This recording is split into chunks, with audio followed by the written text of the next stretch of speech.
ఇశ్రాయేలీయులు సుమారు 20 లక్షల మంది. ఐగుప్తులో ఉన్నటువంటి ఇశ్రాయేలీయులు అందరూ బయటకు వచ్చేసరికి వారి లెక్క ఎంతమంది ఉంటారు చెప్పండి, ఒకసారి చెప్పండి. ఇశ్రాయేలీయులు, ఐగుప్తులో ఉన్నటువంటి ఇశ్రాయేలీయులు బయటకు వచ్చేసరికి వారి లెక్క ఎంతమంది ఉండొచ్చు? 40 లక్షలు అంచనా. అంతటి చాలా పెద్దగా అవుతుంది. వారి కాల్బలమే వచ్చేసి 6 లక్షలు అంట. మరి పిల్లలు, ముసలి వాళ్ళు అని లెక్కేసుకుంటూ ఏం లేదు, ఒక 15, 20 దగ్గర అందువరకు అనుకుంటాం అంతే, కానీ పర్ఫెక్ట్ ఇంతే అని ఏడైతే రాయవల్ల. కాబట్టి ఈ ఇశ్రాయేలులకు దేవుడు ఏం చేశాడంటే, ఇదిగో మీరు దాస్యగృహంలో ఉన్నటువంటి ఐగుప్తులో నుండి మీరు బయటకు వచ్చారు. బయటకు వచ్చిన తర్వాత దేవుడు వారికి నియమించినదే ఏమిటంటే ధర్మశాస్త్రము. ఈ ధర్మశాస్త్రం ఏం చేస్తుందంటే ధర్మాన్ని గురించి బోధిస్తుంది. దేవుడే సాక్షాత్తు ఆకాశం ముందున్న దేవుడే ఆ పర్వతం మీద మోషేతో మాట్లాడి, ఇదిగో ఇశ్రాయేలీయులైన వారందరికీ ఈ ధర్మశాస్త్రాన్ని నేర్పించు, ఈ ధర్మశాస్త్రాన్ని నేర్పించు. ఈ ధర్మశాస్త్రాన్ని నేర్చుకోవడం వల్ల చాలా వాళ్ళు వర్ధిల్లుతారు. ఈ ధర్మశాస్త్రం అనేది మామూలుగా కాదు, సాక్షాత్తు దేవుని స్వహస్తంతో రాసింది. కాబట్టి వాళ్ళు నేర్చుకోవాలి, వారు తమ ప్రవర్తన కూడా దిద్దుకోవాలి అని దేవుడే ఒక దూత ద్వారా రాయించి ఇశ్రాయేలుడికి ఇస్తాడు ధర్మశాస్త్రము. దేని శాస్త్రము? ఏ శాస్త్రము? ధర్మశాస్త్రం. ఇప్పుడు చెప్పండి, అసలు దేవుడు ధర్మశాస్త్రాన్ని ఎందుకు ఇచ్చాడు? నా ప్రశ్న అర్థమైందా? దేవుడు ధర్మశాస్త్రాన్ని ఎందుకు ఇచ్చాడు? ధర్మశాస్త్రము ఎందుకు ఇచ్చాడంటే ఒకసారి తిమోతి పత్రిక 1వ అధ్యాయము 1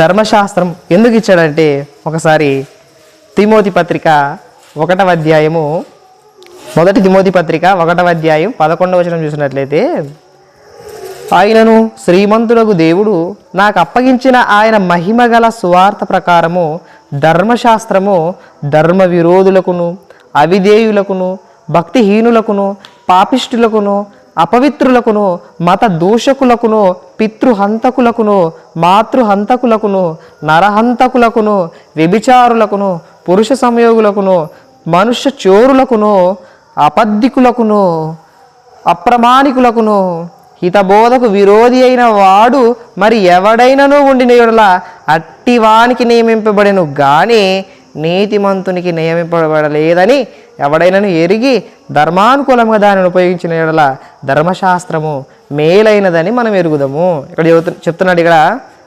హితబోధకు విరోధి అయిన వాడు మరి ఎవడైనను ఉండిన యెడల అట్టివానికి నియమింపబడెను. అంటే ధర్మశాస్త్రము ఎందుకు ఇచ్చాడంటే ధర్మశాస్త్రం ఎరుగని జనులు అనేకులు ఉన్నారు. అనేకులు ఎలా ఉన్నారంటే నరహంతకులుగా ఉన్నారంట, మాతృహంతకులు ఉన్నారంట, తల్లిదండ్రిని చంపేసే వాళ్ళుగా ఉన్నారంట, సొంత సహోదరుని చంపేసే వాళ్ళు ఉన్నారంట. వీళ్ళందరికీ దేవుడు ఏం చేశాడంటే వీరి కోసం ధర్మశాస్త్రాన్ని పెట్టాడు. ఇక్కడ చదువుతున్నాడు, ఒకసారి మళ్ళీ చదువుతున్నా, జాగ్రత్త వినండి. హితబోధకు విరోధి అయిన వాడు మరి ఎవడైనను ఉండిన యెడల అట్టివానికి నియమింపబడేను. ధర్మశాస్త్రం ఎందుకంటే సమాజములో, సర్వ సమాజములో ఎలాంటి వారు ఉన్నారంటే అబద్ధికులు, వేషధారులు, జారత్వం చేసేవారు, వ్యభిచారం చేసేవారు, అబద్ధికులైన వారందరూ పాపిష్టి జనాభా ఉన్నారంట, అవిధేయులు ఉన్నారంట, భక్తిగా నడుచుకోలేని భక్తిహీనులు ఉన్నారంట. వీళ్ళందరికీ నియమింపబడిందంట ధర్మశాస్త్రం అనేది. ఈ ధర్మశాస్త్రం వీరికి లేకపోవడం వల్లే ఆనాడు ఇశ్రాయేలులకి పర్వతం మీద ఉన్నటువంటి మోషే గారికి పలకలు ఇవ్వబడక ముందు వీళ్ళకంటూ కింద ఉన్న వాళ్ళకి ధర్మశాస్త్రం అనేదే లేదు. ధర్మశాస్త్రం అనేదే లేదు. అందుకని వాళ్ళు ఏం చేస్తున్నారు తెలుసా? దూరం చేసుకొని ఇదే మా దేవుడు, ఐగుప్తులో నుంచి మనల్ని బయట తీసుకొచ్చినటువంటి దేవుడు ఎవరో కాదు, ఇదిగో ఈ దూడే 2 కొమ్ములున్న దూడ, అసలు మాట రాని దూడ, ఇదే చూడండి అని వారు ఆ ఆరాధన కలిగి జీవించారంట. దాన్ని ఆరాధించి ఉన్నారంట. అప్పుడు అంటే వారికి ఏమి లేకపోవడం వల్ల దాన్ని మొక్కారు. ఇంతరికి ధర్మశాస్త్రము లేకపోవడం వల్లే వాళ్ళు ఏం చేశారు, దాన్ని తయారు చేసుకొని ఇదే బంగారు కూడా ఇచ్చారంట. యాక్చువల్ అంటే బంగారు ఇచ్చి అన్నీ బంగారు వేసి పొదిగించి దాన్ని ఒక మంచి విగ్రహం చేసుకున్నారండి, బంగారు విగ్రహాన్ని, దూడని చేసుకొని దాన్ని వారు ఆరాధించారు. అలాగే కొన్ని సందర్భాలలో నేను ఒక మంచి ఎగ్జాంపుల్ చెప్తుంటా. ఏంటిదంటే, మనం నీళ్లు పట్టుకోవడానికి వెళ్తుంటాం.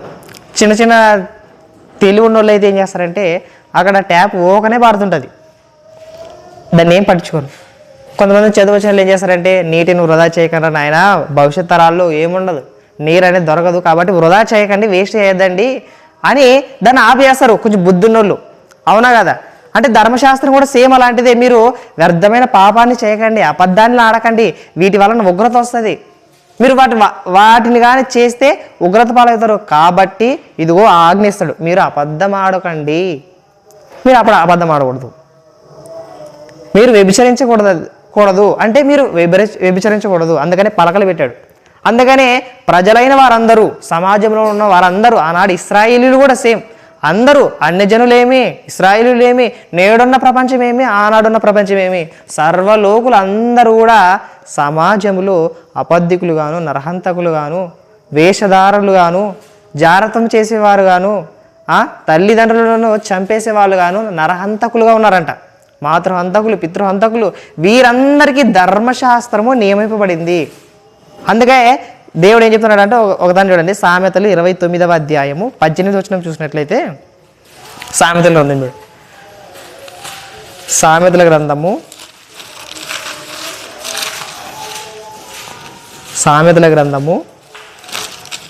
29వ అధ్యాయము 18వ వచనం. 29-18 వచనం ఏం చెప్తుంది ఇక్కడ?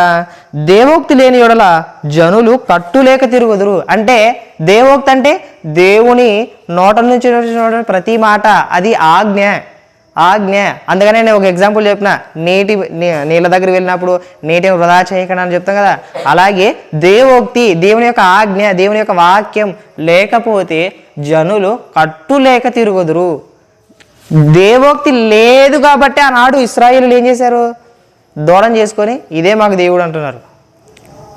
దేవోక్తి లేదు కాబట్టే వ్యర్థమైన ఆరాధన ఎందు ఇచ్చ కలిగి ఉన్నారు వాళ్ళంతా. ఇప్పుడు ఒకవేళ దేవోక్తి ఉంటే, ఓహో దేవుని ఆజ్ఞ ఇలా చెప్తుందిరా, మనం ఇలా నడుచుకోవాలా అని సెలవిస్తుంది. అంటే ఇప్పుడు ధర్మశాస్త్రం ఎందుకు నియమింపబడిందంటే ధర్మానుకూలంగా నడుచుకోవడానికి. ధర్మశాస్త్రము ఇదిగో భక్తిహీనులైన వారందరూ, నరహంతకులైన వారందరూ మార్పు చెంది ఈ ధర్మశాస్త్రాన్ని అనుసారంగా నడిస్తే వారికి మేలు, అలాగే ఎంతో గొప్ప లాభము, అలాగే వారి ప్రాణములకు నెమ్మది, శాంతి, సమాధానము దొరుకుతుంది. లేకపోతే ధర్మానుకూలంగా నడవకపోతే నేడున్న సమాజమే శిక్షిస్తుంది. అవునా కదా? ఇప్పుడు ఒకవేళ నరహత్య చేసిననుకో, దైవ సంబంధంగా కాకుండా లోక సంబంధమైన చట్టమైన ఏం చేస్తుంది? శిక్షిస్తుంది. దానిలో సత్యం ఉంది కాబట్టి. ఇప్పుడు వీళ్ళందరూ తిమోతి పత్రిక 1వ అధ్యాయం 11వ వచనం ప్రకారము ధర్మశాస్త్రం ఎవరికి నియమింపబడిందంటే వాళ్ళకి నియమింపబడింది. ఎందుకు నియమింపబడిందంటే వారు ఆ క్రియల్లో ఉన్నారు, ఆ క్రియలను మాని ధర్మానుసారంగా నడుచుకోవాలనేది దేవుని యొక్క ఆజ్ఞ. నేను చెప్పే మాటలు అర్థమవుతుంది అందరికీ? అర్థమవుతున్నాయా? ఇప్పుడు ఈ యొక్క ధర్మశాస్త్రాన్ని దేవుడు మొట్టమొదటిగా ఇశ్రాయేలులకి ఇచ్చాడు. ఎవరికి ఇచ్చాడు? ఇశ్రాయేలులకి. ఇప్పుడు ఈ ఇశ్రాయేలులకి ధర్మశాస్త్రం ఇచ్చిన తర్వాత మనం కేవలం ఎన్ని ఆజ్ఞలు చదువుకుంటాం? 10 ఆజ్ఞలే అనుకుంటాం. కానీ ఈ తోరాలో, పంచకాండాలలో సుమారు 600కు పైగా ఆజ్ఞలు ఉన్నాయి. దేవుని ఆజ్ఞలే అన్నివి. 600కు పైగా ఆజ్ఞలు ఉన్నాయి, అవి కూడా దేవునివే. మనం ఓన్లీ 10 మాత్రం చదువుకుంటాం. అన్నీ ఇశ్రాయేలులకి ఇచ్చింది. ఇశ్రాయేలులకి, మనకైతే కాదు, అన్నీ ఇశ్రాయేలులకే ఇచ్చింది, వారికి ఇచ్చింది.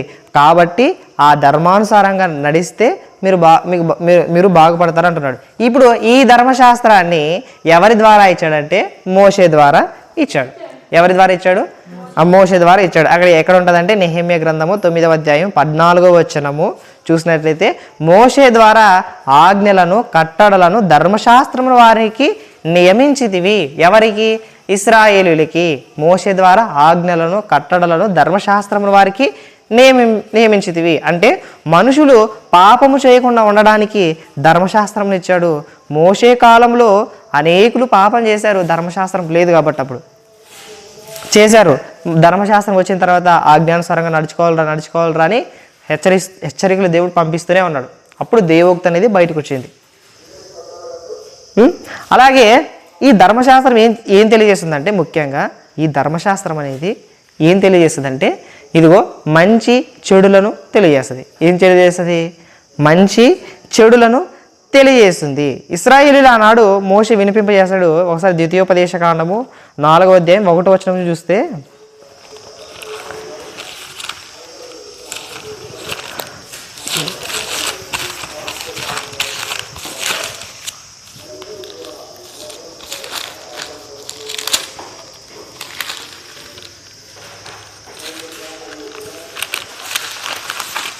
నాలుగవ అధ్యాయము మొదటి నుంచి చూస్తే, కాబట్టి ఇశ్రాయేలులారా, మీరు బ్రతికి మీ పితరుల దేవుడైన యెహోవా మీకు ఇచ్చుచున్న దేశములోనికి పోయి స్వాధీనపరుచుకున్నట్లు మీరు అనుసరించవలసిన విధులను కట్టడలను నేను మీకు బోధించుచున్నాను వినుడి. అంటే మీరు ఆచరించాల్సింది, మీరు నేర్చుకోవాల్సింది ఈ విధులు ఉన్నాయి, కట్టడలు ఉన్నాయి, నేను మీకు బోధించుచున్నాను. మీ దేవుడైన యెహోవా ఇచ్చిన ఆజ్ఞలను మీకు ఆజ్ఞాపించుచున్నాను మోషే ద్వారా. వాటిని గైకొనుట యందు నేను మీకు ఆజ్ఞాపించిన మాటతో దేనిని కలుపకూడదు, దానిలో నుండి దేనిని కూడా తీసివేయకూడదు. నేను ఎలా చెప్తే అలా చేయాలంటున్నాడు. అలాగే ద్వితీయోపదేశ కాండము 27వ అధ్యాయం చూడండి ఒకసారి. 27వ అధ్యాయము మొదటి వచనం చూస్తే అక్కడ ఏం చెప్తున్నాడంటే, మోషేయు ఇశ్రాయేలు పెద్దలను ప్రజలతో ఇట్లనేది, నేడు నేను నీకు విధించుచున్న ధర్మమును మీరు ఆచరింపవలెను. నేడు నేను మీకు విధించుచున్నటువంటి ధర్మమును మీరు ఆచరింపబద్ధులై ఉన్నారు అని ఇక్కడ చెప్తున్నాడు. అంటే ధర్మశాస్త్రము ఏం తెలియజేస్తుంది? మంచి చెడులు తెలియజేస్తుంది. వాటిని గైకొనడం వలన చాలా లాభం ఉంది, మేలు దాగి ఉంది. అలాగే ఈ ధర్మశాస్త్రం అనేది శాపమును దీవెనను కూడా తెలియజేస్తుంది. యెహోషువ గ్రంథం 8వ అధ్యాయం చూడండి ఒకసారి. అక్కడ చెప్తాడు భక్తుడు. యెహోషువ గ్రంథము 8వ అధ్యాయము 34వ వచనం చూసినట్లయితే,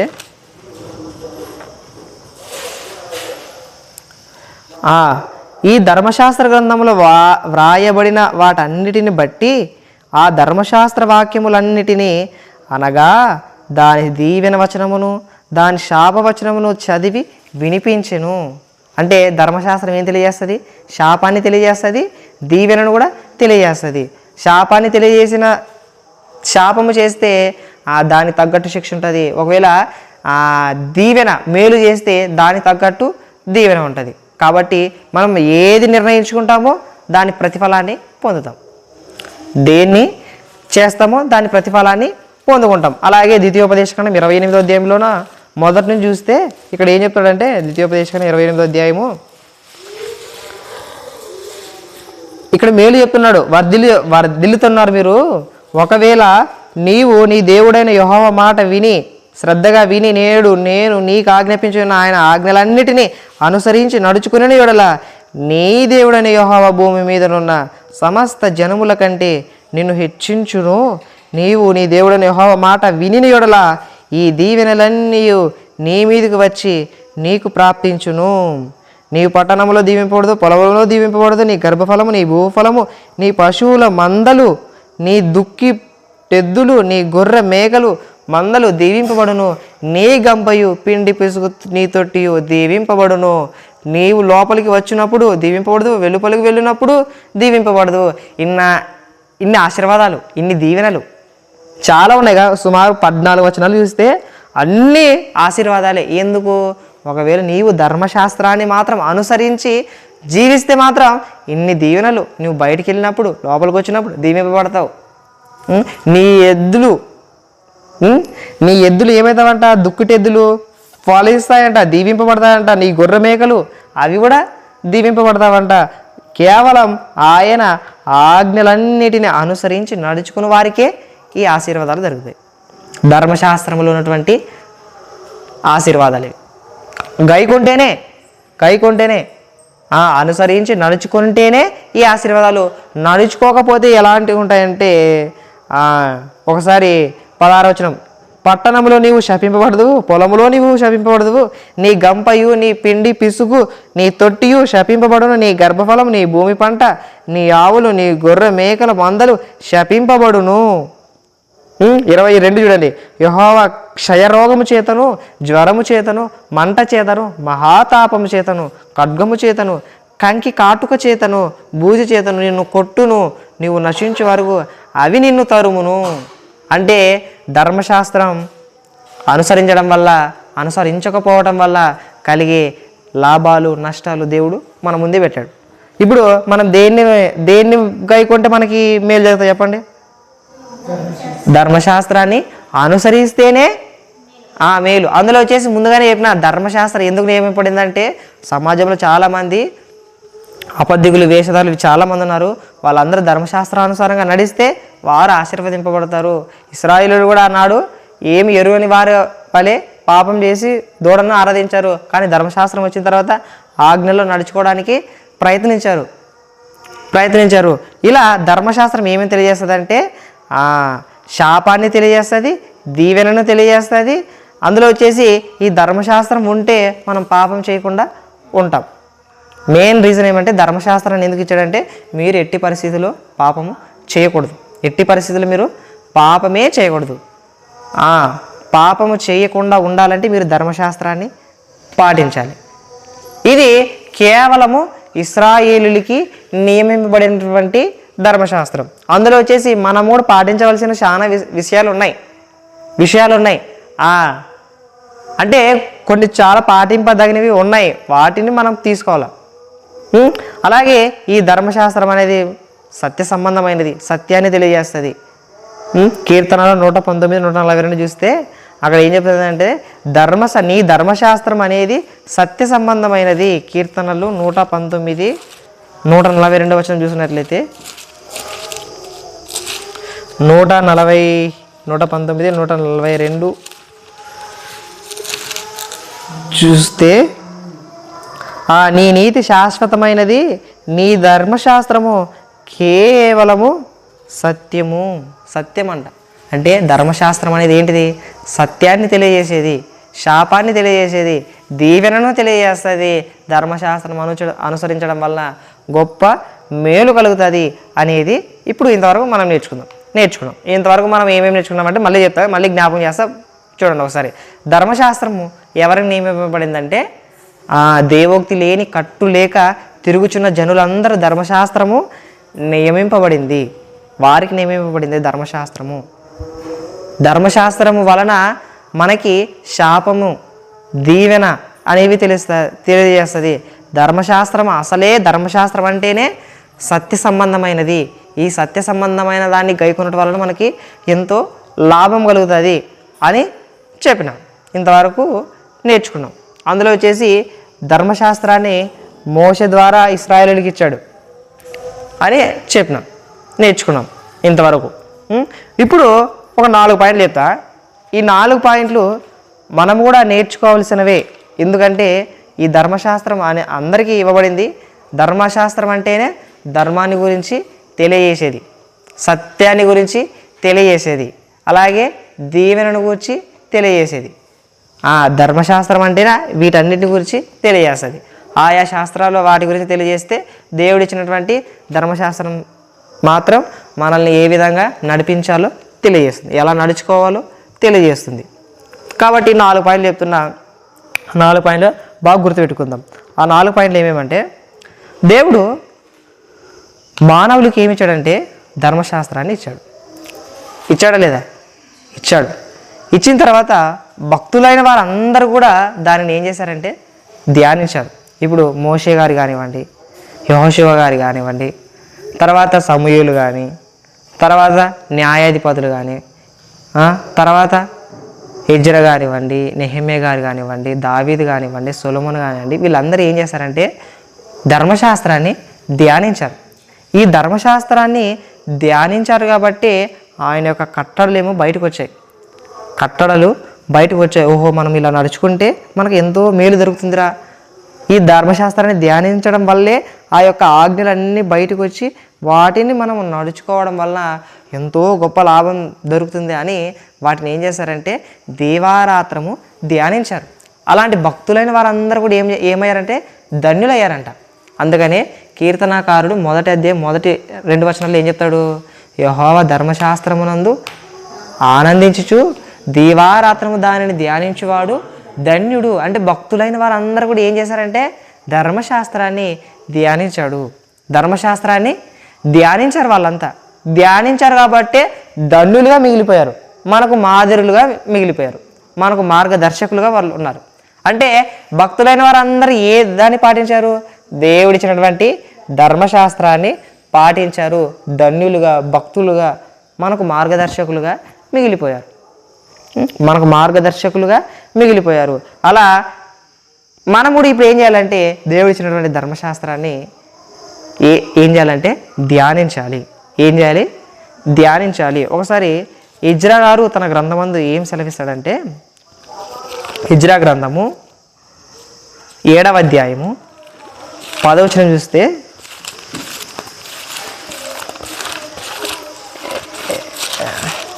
ఇజ్రా గ్రంథము 7వ అధ్యాయం 10వ వచనం చూసినట్లయితే ఇక్కడ చూడండి, ఇజ్రా యెహోవా ధర్మశాస్త్రమును పరిశోధించి దాని చొప్పున నడుచుకునుటకును ఇశ్రాయేలులకు దాని కట్టడలను విధులను నేర్పుటకును దృఢనిశ్చయము చేసుకునేను. అంటే భక్తుడైనటువంటి ఇజ్రా గారు ఏం చేస్తున్నాడు? యెహోవా ధర్మశాస్త్రాన్ని పరిశోధిస్తున్నాడంట. ఆయన న్యాయ విధులు ఎలాంటివో పరిశోధిస్తున్నాడంట. ఆయన మనకి ఏమేమి సెలవిచ్చాడో వాటన్నిటినీ పరిశోధిస్తున్నారంట. ఆనాడు ఇజ్రా గారు అలాగే భక్తులైన వారందరూ, నెహెమ్యా, దావీదు కీర్తనకారుడైతే ఇంకా ఎక్కువ పరిశోధిస్తాడు. దీవారాత్రం నేను ధ్యానిస్తున్నాను అంటున్నాడు. రాత్రి జాము మేలుకొని ఆయన ధ్యానిస్తున్నాడంట. అంత గొప్పగా ధ్యానిస్తున్నాడు. ఎందుకంటే ఆ ధర్మశాస్త్రం ఎంతో మేలునిస్తుంది అని వారు ఆ ధర్మశాస్త్రాన్ని పరిశోధిస్తున్నారంట. ఆనాడు మన బెరయాలో ఉన్నటువంటి సంఘస్థులు ఏం చేశారు? నిరంతరము దేవుని వాక్యాన్ని, ధర్మశాస్త్రాన్ని పరిశోధించారు. ఇదిగో పౌలు శీల చెప్పుచున్న సంగతులు అలా ఉన్నాయో లేదో పరిశోధించుటకు వారు పూనుకున్నారు. అంటే మనం కూడా ఏం చేయాలి? ఇప్పుడు పరిశోధించాలి. పరిశోధిస్తే దేవుని యొక్క ఆజ్ఞలు, దేవుని యొక్క మనస్సు అనేది బయటకు వస్తాయి. పరిశోధించకపోతే ఏమి బయటకు? మనం బైబిల్ చదివితేనే, ధ్యానిస్తేనే దేవుని యొక్క ఆజ్ఞలు, దేవుని యొక్క మనస్సు ఏంటో బయటికి మనకు తెలుస్తాయి. తర్వాత ఆయన పరిశోధించడం మాత్రమే కాకుండా ఏం చేశాడంటే నెక్స్ట్ ఏం చేశాడంట? దాని చొప్పున నడుచుకొనుటకును. అంటే ఇదిగో దేవుడు మంచి చెప్పాడు, న్యాయ సంబంధమైన చెప్పాడు, ధర్మానుకూలంగా చెప్పాడు. ఇప్పుడు దానిని అనుసరించి నడుచుకొనుటకు నేను సిద్ధమైన మనస్సు కలిగి ఉన్నాను. దానిని అనుసరించడం వలన ఎంతో గొప్ప లాభం దొరుకుతుందని ఆశించి వాళ్ళు దేవుని ధర్మానుసారంగా నడిచారు. అంటే ధర్మశాస్త్రాన్ని పరిశోధించాడు. తర్వాత ఏం చేశాడు? నడుచుకున్నాడు. ధర్మశాస్త్రాన్ని నడుచుకున్నాడు, పరిశోధించాడు, తర్వాత నడుచుకున్నాడు. తర్వాత నడుచుకుంటూనే ఇదిగో అనేకులు ఇశ్రాయేలులకు నేర్పుటకు సిద్ధపడ్డారంట. అనేకులు అనేకులకు నేర్పుటకు వారు సిద్ధపడ్డారు. ఎవరు? భక్తులైన వారు అందరూ వీళ్ళు ఏం చేశారంటే దేవుని యొక్క ధర్మశాస్త్రాన్ని ఇతరులకు ప్రకటించారు. అంటే మొదటిగా మనం ఏం చేస్తామంటే దేవుని ధర్మశాస్త్రాన్ని పరిశోధించాలి. రెండవది ఏమని చెప్తున్నారంటే దాని చొప్పున నడుచుకోవాలి. దాని చొప్పున నడుచుకున్న తర్వాత ఇతరులకు నేర్పియాలి. నేర్చుకోవడం వలన చాలా మేలు జరుగుతుంది. ఇది మొదటి పాయింట్. అంటే భక్తులైన వారందరూ కూడా ఏం చేశారంటే ధర్మశాస్త్రాన్ని పరిశోధించారు, ధర్మశాస్త్రాన్ని నడుచుకున్నారు, దాని చొప్పున నడుచుకోవడమే కాకుండా దానిని ఇతరులకు నేర్పిస్తున్నారు. ఇది మొదటి పాయింట్. అయితే ఇప్పుడు రెండో పాయింట్ ఏం చూస్తామంటే భక్తులైన వారందరూ దేవుని ధర్మశాస్త్రం నడుచుకున్నారు కనుకనే దేవుని వలన ఏం చేస్తారు? ఆదరింపబడ్డారు, దేవుని వలన కనికరింపబడ్డారు, దేవుడు వారిని ఆశీర్వదించాడు, దేవుడు వారిని మెచ్చుకున్నాడు. ఇలా బ్రతకాలి మీరు. ఇదిగో దావీదు అనే వ్యక్తి నా హృదయానుసారుడైనటువంటి వ్యక్తి, మనుష్యుడు. అలాంటి వ్యక్తిని గురించి సాక్ష్యం ఇస్తున్నాడంటే ఇదిగో దేవుడు నియమించినటువంటి దేవుడు ఇచ్చినటువంటి ధర్మశాస్త్రాన్ని వారు అనుసరించి నడుచుకున్నారు కాబట్టే దేవుడు అంత గొప్ప సాక్ష్యము ఇచ్చాడు దావీదు గారికి. ఇలా ఎజ్రా గారు, నెహెమ్యా గారు వీళ్ళందరూ కూడా దేవుని యొక్క ధర్మశాస్త్రాన్ని పరిశోధించి నడుచుకున్నటకు నేర్పుటకు పూనుకున్నారు. ఇప్పుడు భక్తులుగా వాళ్ళందరూ ధర్మశాస్త్రాన్ని బట్టి నిలిచిపోయారు. మనం వారి గురించి వారి చరిత్రలు చదువుకుంటున్నాం. ఇప్పుడు వారు ఏం చెప్తారో తెలుసు. ఒకసారి కీర్తనల గ్రంథము 119వ కీర్తన చూడండి. మొదటిగా నేను చెప్పింది ఏమంటే భక్తులైన వారందరూ ధర్మశాస్త్రాన్ని పరిశోధించి దాన్ని చొప్పున నడుచుకొని ఇతరులకు నేర్పించారు. ఇది మొదటిలో పాయింట్లు, 3 పాయింట్లు. మళ్ళీ 2 పాయింట్ ఏం చెప్తున్నానంటే ఒకవేళ ఈ ధర్మశాస్త్రాన్ని అనుసరించినటువంటి భక్తులు వారి యొక్క ఆలోచన విధానం ఎలా ఉంటుందంటే కీర్తనల గ్రంథము 119వ కీర్తన 53వ వచనం చూస్తే అక్కడ భక్తుడు కొన్ని విషయాలు చెప్తాడు. 119వ కీర్తన 53వ వచనంలో చూస్తే ఇదిగో నీ ధర్మశాస్త్రం విడిచి నడుచుచున్న భక్తిహీనులను చూడగా నాకు అధిక రోషం పుట్టుచున్నది. అంటే ఒక భక్తుడైనటువంటి కీర్తనాకారుడు ఏం చెప్తున్నాడంటే నీ ధర్మశాస్త్రమును విడిచి తిరుగుచున్నటువంటి వాళ్ళని చూస్తుంటే, భక్తిహీనులను చూస్తుంటే నాకు అధిక రోషం, అధిక కోపం, అత్యధికమైనటువంటి క్రోధం నాకు వస్తుంది. ఎందుకంటే మేలు కలుగజేసేది, ఎంతో నెమ్మదినిచ్చేది నీ ధర్మశాస్త్రాన్ని వాళ్ళు విడిచి భక్తిహీనుల వల్ల నడుస్తుంటే నాకు ఎంతో కోపంగా ఉంది, ఎంతో రోషంగా ఉంది. చూడండి మళ్ళీ ఏం చెప్తున్నాడు ఇక్కడ, నాకు అధిక రోషము పుట్టుచున్నది నీ ధర్మశాస్త్రం విడిచి నడుచుచున్న భక్తిహీనులను చూడగా నాకు అధిక రోషం. మనం అనగలమా? ఒకసారి మనం అనగలమా? మనం ధర్మశాస్త్రాన్ని బాగా పఠించి నేర్చుకొని వాక్యాన్ని చదువుకొని ఇదిగో భక్తిహీనులైన వారందరూ మొదట కనబడుతున్నప్పుడు ఎంత దౌర్భాగ్యులు అని కోపపడిన సందర్భాలు మన జీవితంలో ఎప్పుడైనా ఉందా? ఫస్ట్ మనమే నడుచుకోవట్లేదు ధర్మశాస్త్రానుసారంగా. భక్తుడు ఎంత గొప్పగా ఆలోచిస్తున్నాడు. నీ ధర్మశాస్త్రము అనుసరింపక తిరుగుతున్నటువంటి భక్తిహీనులను చూడగా నాకు అధిక రోషం పుడుచుంది అని సెలవిస్తున్నాడు. ఇలా ఒక భక్తుడేమో అధిక రోషం అని చెప్తున్నాడు, అధిక కోపం నాకు వస్తుంది అని ఈ భక్తుడు చెప్తున్నాడు. ఇంకో భక్తుడు అయితే ఏం చెప్తున్నాడు అంటే కీర్తనల గ్రంథమే 119వ కీర్తన, ఇదే కీర్తన 136వ వచనం చూడండి. 136వ వచనం ఏం చెప్తుంది ఇక్కడ, జనులు నీ ధర్మశాస్త్రం అనుసరింపకపోయినందుకు నా కన్నీరు ఏరులై పారుచున్నదంట. అంటే జనులైన వారందరూ భక్తుడు ఆవేదన చెందుతున్నాడు. మీకు మేలు కలుగజేసేది, మీకు దీవెనకు కారణమైనటువంటి ధర్మశాస్త్రాన్ని గైకోండి, వాటిని గైకొనడం వల్ల గొప్ప లాభం కలుగుతుంది. కానీ మీరు ధర్మశాస్త్రమును అనుసరింపలేదు కాబట్టి మిమ్మల్ని చూసి నేను నా కన్నీరు ఏరులై పారే విధంగా ఏడుస్తున్నాను అంటున్నాడు. ధర్మశాస్త్రము విసర్జించి వేరే దానిని అనుసరిస్తున్నటువంటి వారందరినీ చూచి భక్తుడైనటువంటి కీర్తనాకారుడు ఇక్కడ ఏం చెప్తున్నాడు, నా కన్నీరు ఏరులై పారుచున్నదంట. ఆనాడు ఇలాంటి భక్తులే కాదు, ఒక ఇర్మియా, ఒక యెషయా, ఒక ఎజ్కేలు వీళ్ళందరూ దేవుని ధర్మశాస్త్రాన్ని విడిచి తిరుగుచున్నటువంటి ఇశ్రాయేలులందరినీ చూచి దివారాత్రం ఏడ్చిన వాళ్ళే. ఒకసారి ఇర్మియా భక్తుడి గురించి ఒకసారి చూస్తే 14వ అధ్యాయము ఇర్మియా గ్రంథము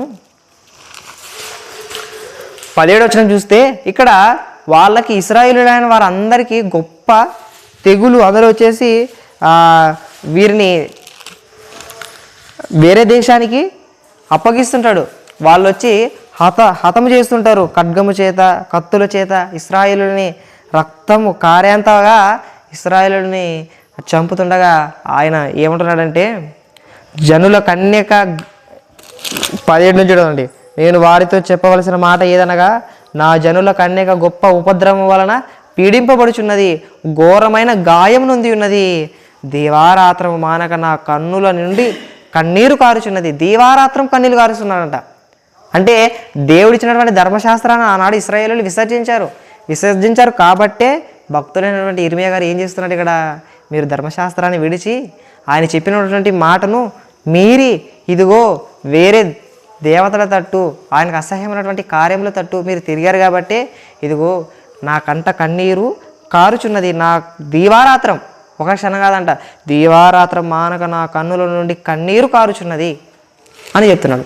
అంటే నేను మొదటి పాయింట్ ఏం చెప్పినానంటే, భక్తులైన వారందరూ దేవుని ధర్మశాస్త్రాన్ని పరిశోధించి నడుచుకున్న తర్వాత ఇతరులకు నేర్పించారు అని మొదటి పాయింట్ చెప్పిన. రెండో పాయింట్గా ఏం చెప్పినానంటే, భక్తులైన వారందరూ ఆవేదన చెందుతున్నారు, కోపపడుతున్నారు, కొంతమంది ఏడుస్తున్నారు, కొంతమంది చాలా హీనదశకు చేరి వారి నిమిత్తం ఉపవాస ప్రార్థనలు చేసినట్టుగా చూస్తాము. అంటే భక్తులైన వారందరూ ఎలా ఆలోచించారంటే, ధర్మశాస్త్రం చాలా గొప్పది, దాన్ని అనుసరించండి, దాన్ని అనుసరించడం వలన గొప్ప లాభం కలుగుతుంది అని దేవుని ధర్మశాస్త్రాన్ని ముందు పెట్టుకొని ధర్మానుకూలంగా నడిచారు. కానీ ధర్మశాస్త్రాన్ని విడిచి వెళ్ళలేదు వాళ్ళు. అందులో వచ్చేసి ఈ ధర్మశాస్త్రాన్ని విడిచి తిరుగుతున్నటువంటి భక్తిహీనులు చూస్తే వీళ్ళకి కోపం అంట, అధిక రోషం కలుగుతుందంట.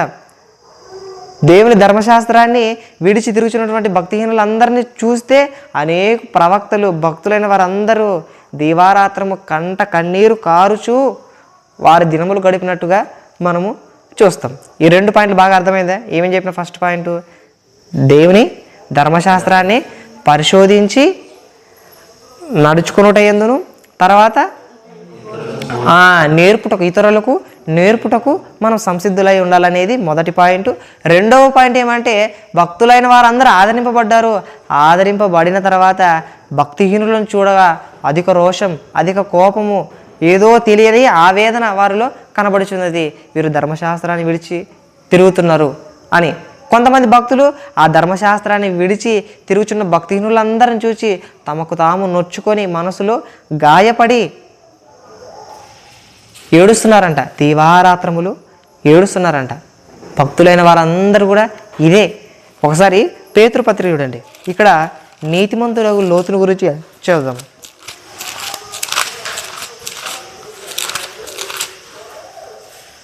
రెండవ పేతురు పత్రిక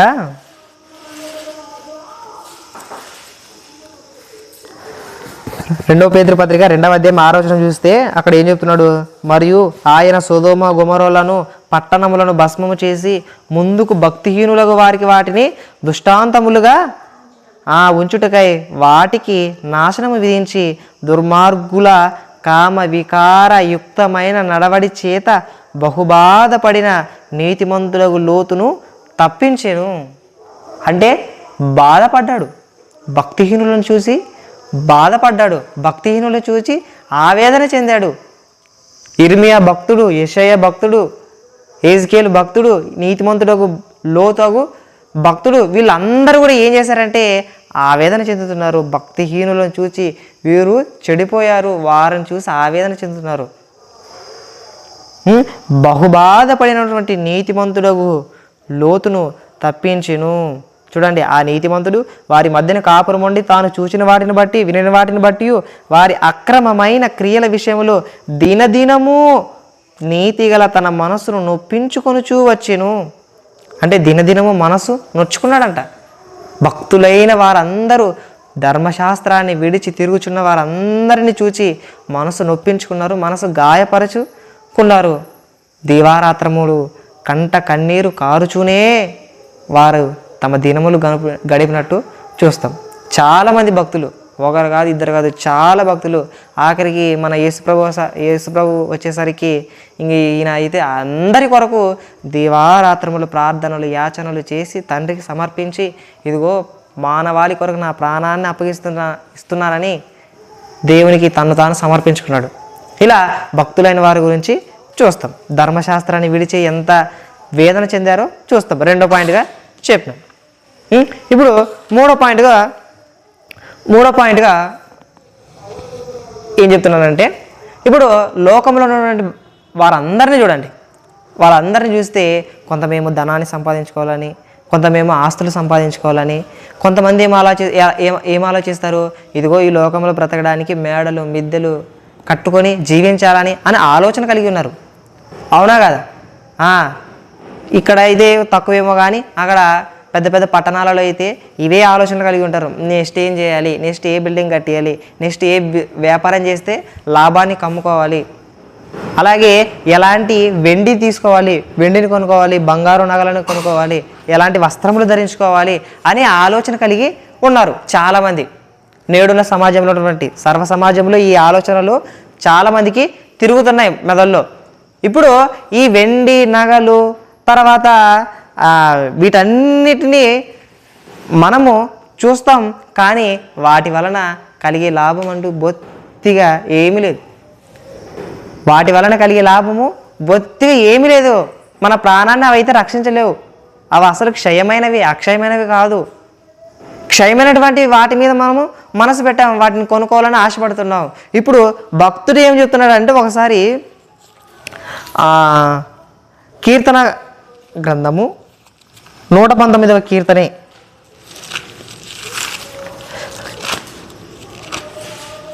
కీర్తనలు 119 72వ వచనం చూడండి ఒకసారి. ఇక్కడ 72వ వచనంలో తెలియజేస్తాడు ఏమనంటే, వేల కొలది వెండి బంగారు నాణ్యముల కంటే నీవిచ్చినటువంటి ధర్మశాస్త్రము నాకు మేలు. అంటే నాకు మేలు ఏవి? వెండి బంగారము వజ్రాలు వైడూర్యాలు నా ఇంట్లో ఉన్న ఒక రాజు కీర్తనాకారుడు చెప్తున్నాడు, ఇవి ఉన్నా నాకు ఇవి సంతోషం ఇవ్వట్లేదు, నాకు మేలును దయచేయట్లేదు. వీటి వలన కలిగేది నష్టమే కానీ నాకు మేలు కలిగేది ఏమైనా లోకంలో ఉన్నదంటే ప్రభువా నీవిచ్చినటువంటి ధర్మశాస్త్రమే.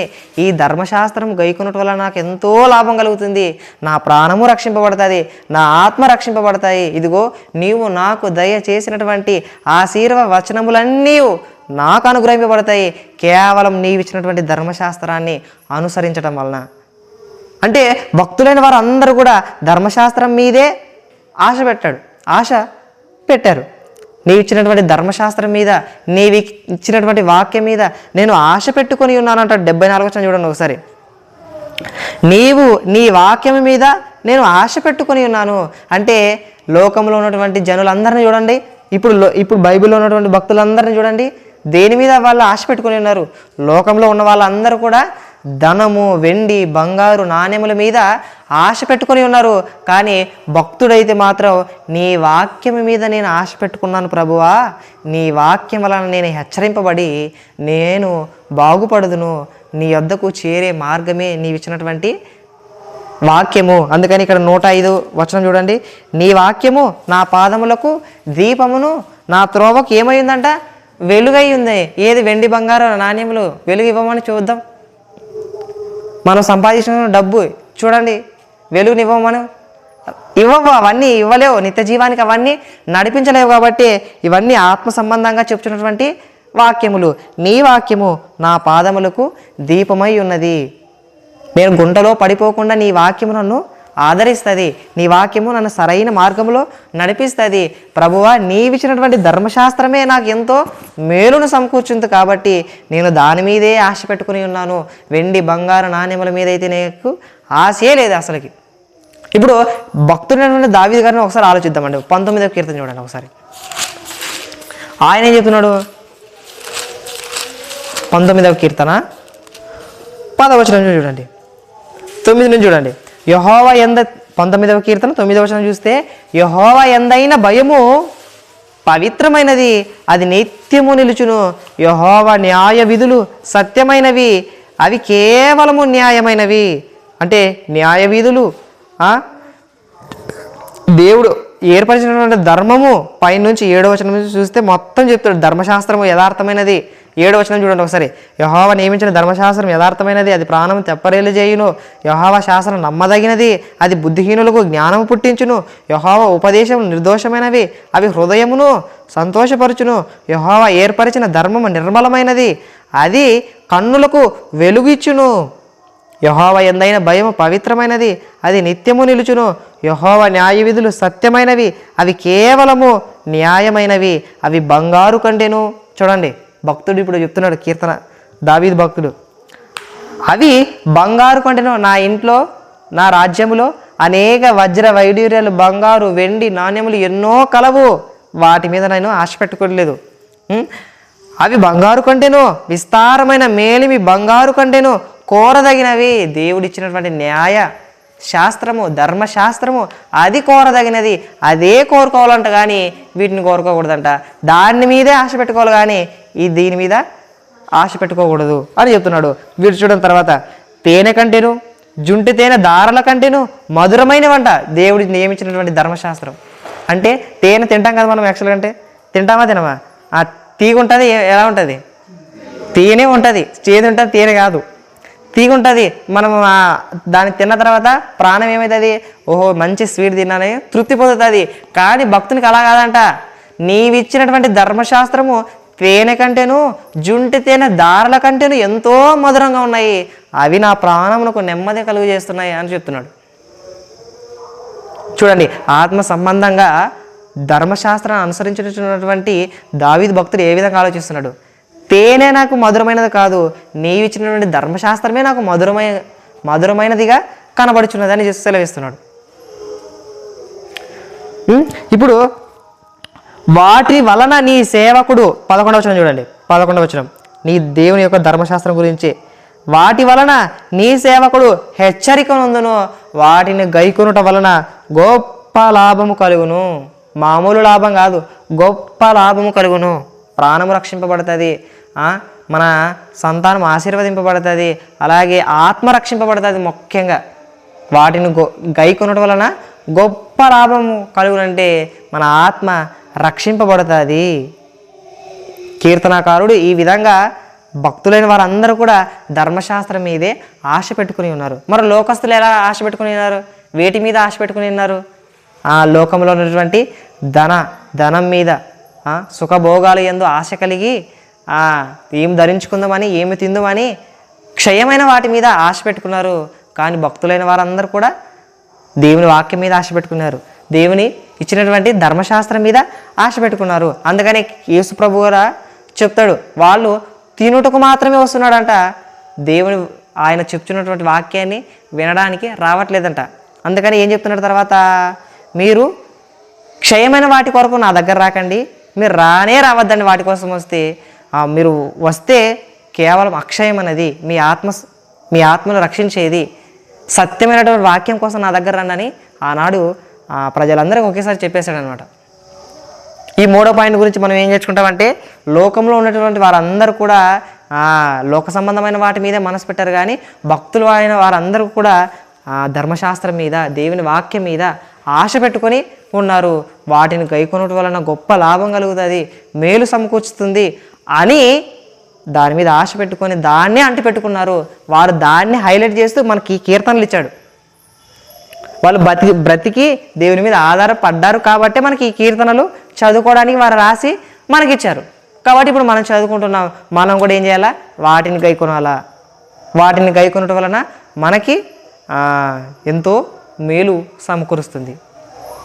ధర్మశాస్త్రం గైకొనటం వలన మనకి ఎంతో మేలు సమకూరుస్తుంది. అప్పుడప్పుడు మనం ధర్మశాస్త్రానుసారంగా నడుచుకోం, దేవుడిచ్చినటువంటి న్యాయ విధులను గైకొనం. అందుకనే భక్తులు ఏమంటున్నాడంటే, ఒక్కోసారి ప్రభువా నీ ధర్మశాస్త్రం అనుసరించుటకు నాకు బుద్ధి దయచేయము తండ్రి, నాకేం దయచేయదండ్రి? బుద్ధి దయచేయదండ్రి. ఇదిగో మేము లోకంలో బుద్ధిహీనులు, భక్తిహీనులైన వారందరూ ఉన్నారు, అవి వారికి నీ ధర్మశాస్త్రం అనేది జ్ఞానాన్ని తెలియజేస్తుంది, వాటిని గైకొనటం వలన లాభం కలుగుతుంది అని చెప్తున్నాడు. 3వ పాయింట్కి ఏం చెప్పినానంటే, మనము దేవుని వాక్యం మీద, దేవుడిచ్చినటువంటి ధర్మశాస్త్రం మీద ఆశ పెట్టుకోవాలి. దేవుడిచ్చినటువంటి ధర్మశాస్త్రం మీద ఆశ పెట్టుకొని జీవించాలి. 3 పాయింట్లు అర్థమైన ఇందరికి. ఒకటి ఏం చెప్పినా, యెహోవా ధర్మశాస్త్రముని పరిశోధించి నడుచుకునుట ఎందును, ఇతరులకు నేర్పుట ఎందును, బోధించుటకును సంసిద్ధత కలిగి ఉండాలనేది భక్తుల్లో ఉన్నటువంటి లక్షణాన్ని చూస్తాం. అదే భక్తులు 2వ పాయింట్కి ఏం చెప్పినా, అదే భక్తులు ఇదిగో భక్తిహీనంగా నడుచుకున్న వారందరూ ఉంటారు, వారిని చూస్తే మాకు అధిక రోషము, కోపము కలుగుతుంది అని కొంతమంది చెప్తున్నారు.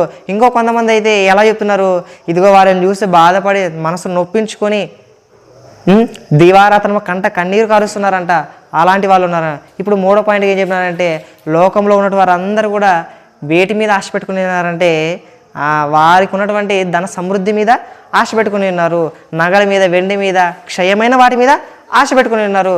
కానీ భక్తులైన వారందరూ అలా లేరు. నీ వాక్యం మీద ఆశ పెట్టుకొని ఉన్నాను, నీవు ఇచ్చినటువంటి ధర్మశాస్త్రం మీద నేను ఆశ పెట్టుకొని ఉన్నానని భక్తులైన వారందరూ చెప్తున్నారు.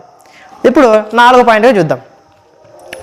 నాలుగో పాయింట్గా ఏం చూస్తామంటే, దేవుడు ఇచ్చినటువంటి ధర్మశాస్త్రంను అనుసరించడం వలన ఏం కలుగుతుంది అంటే మనకు మేలు కలుగుతుందని తెలుసు. ఏం కలుగుతుందంట? మేలు కలుగుతుంది, గొప్ప లాభము కలుగుతుంది. ధర్మశాస్త్రం అనేది సంతోషం అనేది ఇస్తుంది. ఏమిస్తుందంట? సంతోషం. సంతోషం అనేది ఇస్తుంది. ఒకవేళ సంతోషం లేకపోతే,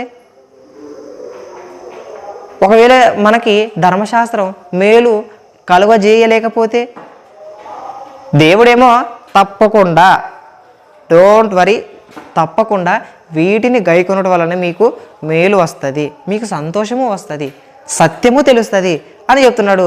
కానీ లోకంలో ఉండేవారికి ఆలోచించి చూస్తే, లోకంలో ఉండే వారందరిని బట్టి ఆలోచిస్తే, వాళ్ళు కూడా ఈ ధర్మశాస్త్రానుసారంగా నడిస్తే వారికి లాభమా లేకుంటే నష్టమా? ఆ ధర్మశాస్త్రానుసారంగా నడిస్తే మాత్రం వారికి లాభం ఉంది, చాలా మేలుంది, నెమ్మది ఉంది, శాంతి ఉంది, సమాధానం ఉంది ధర్మశాస్త్రం గైకొనటం వలన. అంటే ఈ ధర్మశాస్త్రం వారికి కూడా మనము తెలియజేయవలసిన వారమై ఉన్నాము. ఇప్పుడు సమాజంలోన దుష్టులు, దుర్మార్గులు, నరహంతకులు వీళ్ళందరూ ఉన్నారు. కానీ భక్తుడు ప్రత్యేకంగా ఏం చెప్తున్నాడంటే, నీ ధర్మశాస్త్రము ఒకవేళ సంతోషం ఇయ్యని యెడల, అనేక శ్రమలలోనూ అనేక బాధలలోనూ నీ ధర్మశాస్త్రం సంతోషమియ్యని యెడల నా ప్రాణం మౌనమందు నివసించి ఉండును అంటున్నాడు కీర్తనకారుడు. కీర్తనల గ్రంథం 119 చూడండి, 119 92వ వచనం చూడండి.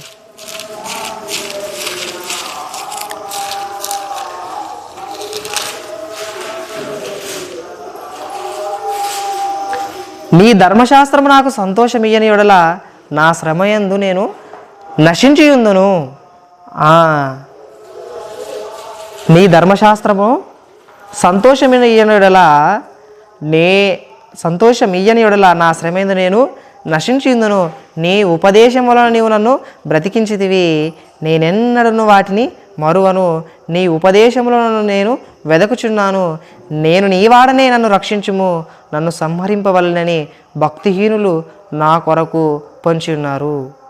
అంటే భక్తుడు చెప్తున్నాడు, ధర్మశాస్త్రం అనేది సంతోషమిస్తుంది. ఒకవేళ సంతోషం ఇవ్వకపోతే మాత్రము నేను శ్రమయందు నశించిపోతును అని చెప్తున్నాడు. ఇప్పుడు సామెతల గ్రంథం 28వ వచనం చూడండి.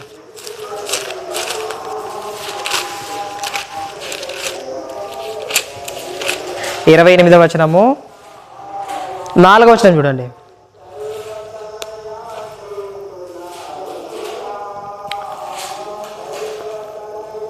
రెండవ వచనం కూడా చూడండి. 2వ వచనం నుంచి చదువుకుంటూ వస్తా, జాగ్రత్తనండి.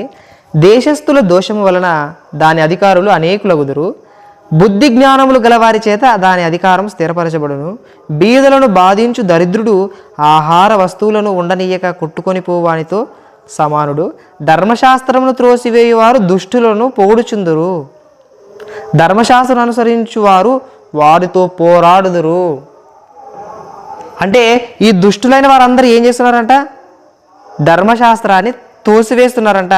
ముఖ్యంగా ధర్మశాస్త్రాన్ని త్రోసివేయువారు దుష్టులను పొగుడుచుందరంట. ఇదిగో వాడు నరహంత చేశాడు, ఇప్పుడు ధర్మశాస్త్రం ఎరుగని వారు ఏం చెప్తారు? వీడు కరెక్టే చేశాడు అంటున్నారంట. వీడు వ్యభిచారం చేశాడు, దుష్ట పనులు చేశాడు, దుష్ట క్రియలు చేశాడు. ఇప్పుడు ధర్మశాస్త్రం ఎరిగిన వాడైతే వాడు చేసింది తప్పు అంటాడు. కానీ ధర్మశాస్త్రం వీరు ఎరుగలేకపోయారు కాబట్టే వాడు చేసింది కరెక్టు అంటున్నారు.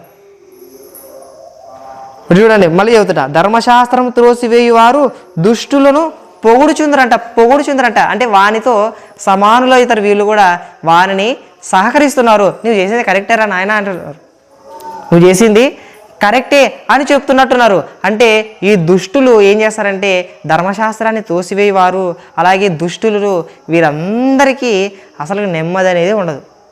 ఏమనేది ఉండదు? నెమ్మది అనేది ఉండదు. ఇప్పుడు ధర్మశాస్త్రం అనుసరించే వారికి అంతెందుకు, ఇప్పుడు దుష్టులు ఉన్నారు, ధర్మశాస్త్రాన్ని త్రోసివేసేవారు ఉన్నారు. ఇప్పుడు సమాజంలో ధర్మశాస్త్రాన్ని కానీ న్యాయాన్ని కానీ త్రోసివేసి ఒకవేళ మనం సర్వ సమాజం తిరుగుతున్నామంటే నిన్నేమంటారు చెప్పండి? ఫస్ట్ నిన్నేమంటారు? ఒకవేళ నరహత్య చేసి తిరుగుతున్నాం అనుకో, is one of the criminal అంటారు, అంతే కదా, నరహంతకుడు అంటారా అనరా, అంటారు.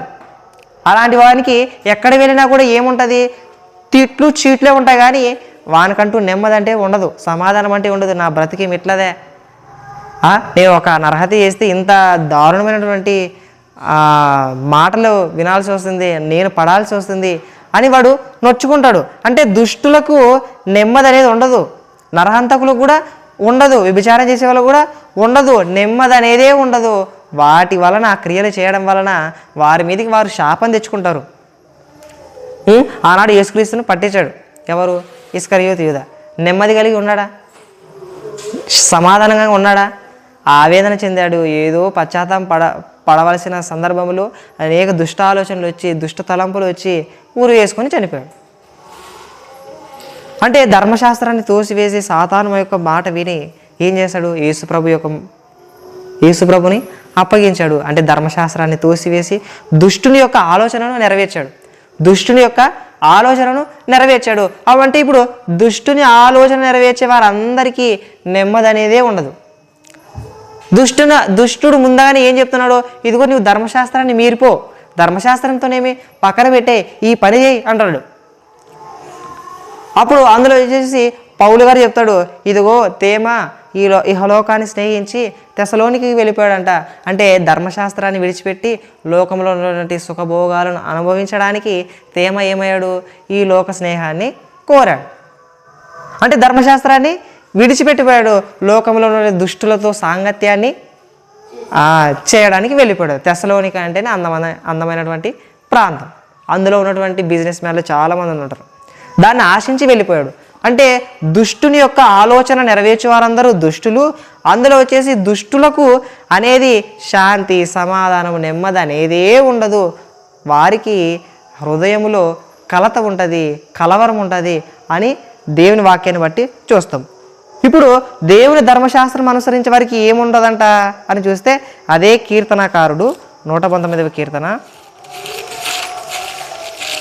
119వ కీర్తన 165వ వచనం చూడండి. ఇక్కడ ఏం చెప్తున్నాడు, నీ ధర్మశాస్త్రమును ప్రేమించు వారికి ఎంతో నెమ్మది కలదు. అంటే ధర్మశాస్త్రాన్ని ప్రేమించే వారికి ఏముందంట, నెమ్మది కలదు. ఆ ధర్మశాస్త్రానుసారంగా నడిచే వాళ్ళు కొద్దిగా ఉన్నా ఎక్కువ ఉన్నా సంతృప్తి కలిగి జీవిస్తారు. ధర్మశాస్త్రము లేని వారే, ధర్మశాస్త్రాన్ని దేవుని వాక్యమును ఎరుగని వారే ఈ లోకాన్ని స్నేహించి, లోకంలో ఉన్న వాటిని స్నేహించి తొందరగా సంపాదించుకోవాలని అడ్డదిడ్డమైన దారులు త్రొక్కే అవకాశం ఉంది. వాటి వలన మనసు శాంతంగా ఉండదు, సమాధానంగా ఉండదు, నెమ్మది అనేది ఉండదు. దుష్టుని యొక్క ఆలోచన అది. దుష్టుని ఆలోచన నెరవేర్చే వారందరూ దుష్టులే అని చెప్తున్నాడు. అందుకనే మరలా యెషయా గ్రంథం చూడండి, యెషయా గ్రంథము 48వ వచనము